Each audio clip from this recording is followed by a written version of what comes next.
Good morning students, hope you all are fine. Students, this is your computer class, so open your Adobe Photoshop books. Students, in the last class we people have discussed pen tool, path, segment, components and point, to add point, to delete an anchor point and convert point tool. And in the class of today we will cover page number 36 till 38 and we will discuss custom shapes, other tools like eyedropper tool and filter gallery. So students, open your books at the page number 36. Our first topic is custom shapes. Custom shape allows to draw inbuilt shapes. In Adobe Photoshop we are having various inbuilt shapes. If we want to add these shapes we are using the custom shape. To know more about custom shape, let us discuss its practical. We will open Adobe Photoshop. Students, here is the custom shape tool. I'll click over the custom shape tool. When I click, we are having different options in the option bar, like the fill color, whatever the color I want I can select. The outline color means stroke, as per our requirement I can select. The thickness of the color I can select. The style of the stroke options we can select as per our requirement. And students, here we are having different shapes. These are the inbuilt shapes of the Adobe Photoshop. I'll click on the required shape and hold and drag the mouse. In this way we can draw the various shapes as per our. Now I'll change the color. I'll take this one. See, the effects are there. I'll change its stroke, lines are changed. In this way we can draw various shapes as per our requirement.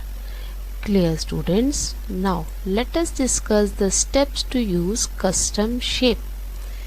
Click on the start button, all program, Adobe Photoshop CS3. Select the custom shape tool. Select a shape from the custom shape pop-up palette and hold and drag the mouse. Clear, students? Our next topic is other tools, and in the other tools we will discuss eyedropper tool. Students, eyedropper tool is used to take the sample of the color and fill it to the another image or in the shape. To know more about the eyedropper tool, let us discuss its practical. We will open Adobe Photoshop. We will place an image. Let's suppose I'll place this image. I will hold and drag the mouse to adjust the height and width, and I'll do its added content to make the changes. Now students, here let's suppose I want to copy this color as a sample with the help of eyedropper tool and fill in this part of the image. Students, here we are having eyedropper tool. I'll click over the eyedropper tool. Here I want to discuss that whenever I'll click on the specific area, my foreground color will immediately changes because I am taking as a sample. Now let's suppose I'll click on this yellow. My foreground color is changed to yellow. And if I want to know the hash code, I'll select the color, and this is the hash code that we can use in the various codings. Like you people have done the HTML, you want to take the particular color, this shade, then you will write angular bracket start font color B67000. If you want to take this color as a sample, then you can know the hash code of the exact color. That is also the use of the eyedropper tool. Now I'll select the eyedropper. I'll select this sample.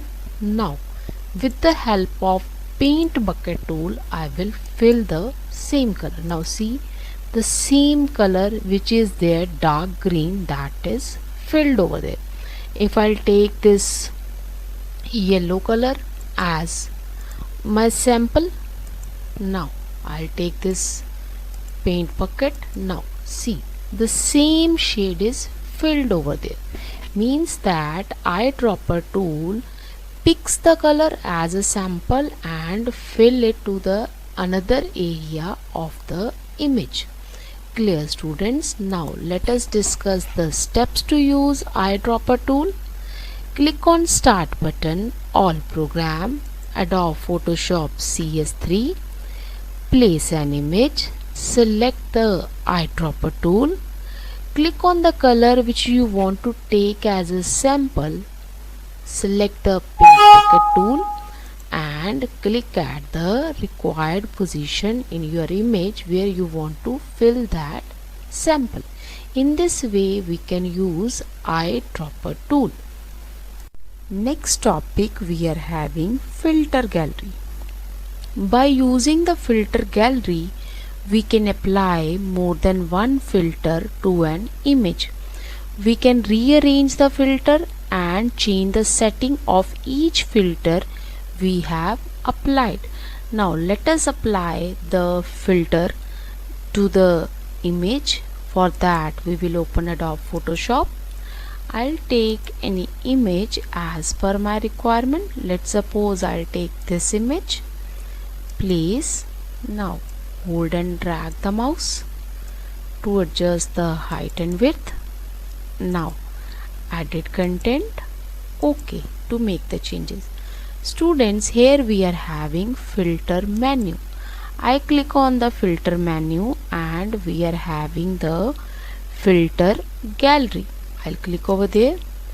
I get the sample of various filter galleries like the artistic. Now see the image, and if I'll apply this film grain, the image is changed with this filter gallery. I make it rough pastels. In this way we can apply various filter galleries according to our requirement. If I want to make it distort, we are having different diffuse glow. I'll click over there. As per our requirement, we can select the required filter from the filter gallery, and at the last we will click on this OK button. When I click on the OK button, the filter is applied over there. In this way we can apply the filter from the filter gallery. Now let us discuss the steps to use filter gallery. Click on Start button, All Program, Adobe Photoshop CS3. Click on Filter menu, select Filter Gallery option. Click on the filter name and select the required options given in the filter gallery. And at the last we will click on OK button. Clear, students? Students, in the class of today we people have discussed custom shape, other tools like the eyedropper tool and filter gallery. Do the practice of these topics with the help of school links. Thank you so much.